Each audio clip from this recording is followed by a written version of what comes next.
За сайн байцгаана уу хүүхдүүдээ. Та бүхэндээ энэ өдрийн мэндийг хүргэе. Асинхрон хичээлийн эхний хичээлийн бичлэгийг та бүхэндээ хүргэж байна. За энэ удаагийн хичээлийн сэдэв маань үг бүтээх аргууд. Үг бүтээх аргуудыг ялган танин тайлбарлаж сурахад энэ хичээлийн зорилго оршихнэ. За тэгэхээр нэр үгийн бүтэц, үйл үгийн бүтэцийг хүүхдүүд та бүхэндээ товчхон тайлбарлаад өгье. Нэр үгийн бүтэцэд язгуур дагавар, тооны дагавар, тэн ядгалын нөхцөл, хамаатуулах нөхцөл гэсэн бүтэц нэр үгийн бүтэцэд хамаардаг бол үйл үгийн бүтэцэд язгуур дагавар, хэвийн дагавар, байдлын дагавар, холбох нөхцөл, төгсөх нөхцөл ийм дараалалаар нэр үг, үйл үг маань бүтдэг байх нэ. За тэгвэл үг бүтэх ёсны судлал гэж байна. Энэ үг бүтэх ёсны судлал маань тэр Монгол үгийг бүтээж байгаа бүтээвэр үг, холбоо үг дээр тулгуурлаад шинэ үг хэрхэн яаж бүтдгийг, хэрэглүүр нь юу вэ? Зүй тогтол нь юу вэ гэдгийг судалдаг тэр салбар шинжлэх ухааныг болохоор үг бүтэх ёсны судлал гэж байгаа юм. Энэ үг бүтэх ёсны судлал бол үүсмэл үгийг л судалдаг. За үг бүтээх арга руугаа орох чинь. За үг бүтээх аргыг үндсэн арга, туслах арга гэж хоёр ангилдаг. За үндсэн аргад болохоор нийлэг арга, задлаг арга гэж хоёр ангилах нь, туслах аргыг мөн авиа сэлгэх арга, үг товчлох арга гэж ангилнаа. За үндсэн аргын нийлэг аргыг дагаврын аргаар бүтэж байгаа гэж үзээд дагаврын арга гэж бас нэрлэнэ. За задлаг аргыг болохоор өгнөөлөх аргаар бүтдэг байх нэ үндсэн зарчим нь. За одоо цаашаа дэлгэрүүлээд явъя хүүхдүүдээ. За үг бүтэх үндсэн аргаа дагаврын аргаар, үг бүтэн өгнөөлөх аргаар үг бүтнэ гэдэг ангилсан тийм ээ.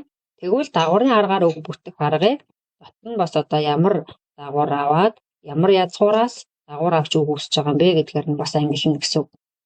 За идэвхтэй язгуур үндсээс үг бүтэн, идэвхгүй язгуур үндсээс үг бүтдэг байна. За идэвхтэй язгуур үндсээс үг бүтэж байгаа жишээг харъя. Амсар, ахмад, санал, харуул гэдэг дөрвөн үгийн жишээн дээр авч үзье. За ам нэр язгуур тийм ээ. Тэрэн дээр амсар гэд үг бүтэж байна. Ах нэр язгуур идэвхтэй, ахмад гэд үг бүтэж байна. Сан гэд үйл үг идэвхтэй язгуур, санал гэдэг нэр үг үүсэж байна. Хар үйл үгэн дээр харуул гэд шинэ үг бүтээж ийн гэсэн үг. За ингээд нэр болон үйл язгуураас идэвхтэй одоо энэ язгуураас үг бүтэж байна. За дараагийн жишээ идэвхгүй язгуураас бас мөн үг бүтнэ. Ганц, ганзар, нуг, нугал гэд дүрслэх язгуураас шинэ үг үүсэж байна. За дараагийн жишээ тас, тасхи, сүн, сүнгэн гэд дуурайх язгуураас үг бүтэж байна. За дараагийн арга өгнөөлөх аргаар үг бүтнэ. За зэрэгцээ үг бүтнэ, угсраа үг бүтнэ гэж бас дотор нь аргын хувьд ангилж байна тийм ээ. За зэрэгцээ үгийн жишээн дээр гуйж, говш, ядуу, зүдүү. За энэ бол энгийн зэрэгцэж байгаа хэлбэр байна. Уйлж, муйл, мал, зал гэхээр давтан зэрэгцэж байгаа үг гэж үзэх нь байна. За угсраа үг хэрхэн яаж бүтэх юм бэ гэхээр хамжиж угсарна, найрч угсарна. Хамжиж угсрах нь зад татта гонин гөрвөл. Найрч угсарж байгаа нь эдийн засаг, цагдан сэргийл гэсэн. За ийм бүтцтэй байх нь. За дагаврын аргыг нийлэг арга гэж үзээд байгаа тийм ээ. Яагаад нийлэг арга гэдэг байгаа юм бэ гэхээр тухайн үгийн язгуур ба үндсэнд дагавар залгаад шинэ үг бүтээж байгаа тэр аргыг болохоор бид бүхэн дагаврын аргаар үүсэж байгаа буюу нийлэг арга гэж үзэх нь. Өөрөөр хэлбэл үгэнд нь залгаж өчөж байгаа учраас нийлэг арга гэж байгаа. За өгнөөлөх арга буюу задлаг арга гэж байгаа. Энийг тодорхойлт нь юу вэ гэхээр үгийн сангийн бие даасан утгатай хоёр үг нийлээд шинэ үг бүтээж байгаа учраас энийг өгнөөлөх арга гэж байгаа. Өгнөөлөх арга буюу задлаг арга гэсэн үг. За туслах арга руу орж ийн. Үг бүтэх туслах аргыг авиа сэлгэх арга, үг товчлох арга гэж бас хоёр ангилна.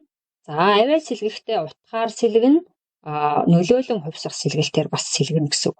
За утгаар сэлгэж байгаа сэлгэлт нь ямар одоо жишээнүүд байна вэ гэхээр гатлах, гитлэх, барзай, барсай, давш, дэвш, тантай, тонтой, тэнти, тунтай гэдэг.